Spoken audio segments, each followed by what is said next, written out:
ఇక వెలుగు పత్రిక ఇగో ట్రైన్ మన రాకెట్ ఇట్లా రాకెట్ పోతుంది చూడు, రాకెట్ పోయినట్టే పోతుంది. బెంగాల్లోని డార్జిలింగ్ జిల్లాలో గూడ్స్ రైలు వెనుక నుంచి ఢీ కొట్టడంతో గాల్లోకి లేచిన ఎక్స్ప్రెస్ ట్రైన్ చివరి భోగి.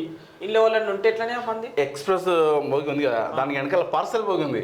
పార్సల్ తర్వాత ఇంజిన్ ఉంది, దాని లక్కింది. లేదంటే అదే ప్యాసింజర్ అంటే అంతే. చాలా చాలా మంది ఉన్న వాళ్ళు అంతా ఎగిరిపెట్టారు. 2 డబ్బాలు సేఫ్ అయినా, ఒకటి పార్సల్ ఒకటి ఇంజన్.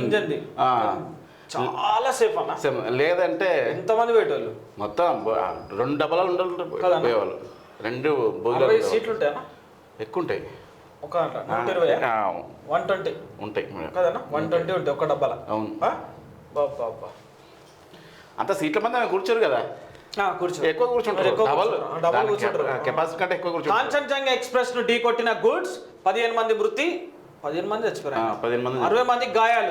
మృతుల్లో 3 రైల్వే సిబ్బంది. బెంగాల్లోని డార్జిలింగ్ జిల్లాలో ప్రమాదం. రెడ్ సిగ్నల్ ను పట్టించుకోకుండా ముందుకు వెళ్లిన గూడ్స్ రైల్ లోకో పైలట్ వెనుక నుంచి ఎక్స్ప్రెస్ ట్రైన్ ను ఢీకొట్టడంతో గాల్లోకి లేచిన చివరి భోగి. అందులో పార్సిల్ మాత్రమే ఉండడంతో తప్పిన పెను ప్రమాదం. ఈ లోకో పైలట్ చేసేదంతా సిగ్నల్ పట్టించుకోవాలి. మెయిన్ ఇంపార్టెంట్ సిగ్నల్ కదా, సిగ్నల్ వ్యవస్థ అనేది ఉంటుంది డ్యూటీ. ఎవడు పట్టించుకోవడం అని ట్రైన్ కూడా పెట్టి గుద్దుపడేవాడు.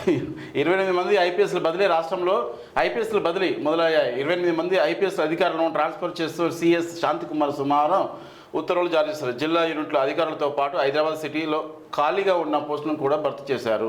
మొత్తం ఇప్పటికి కొత్తగా ఏర్పడినట్టు ఇప్పుడు 7 నెలల కాంచెలు ఇదే పనిగా ఎప్పుడో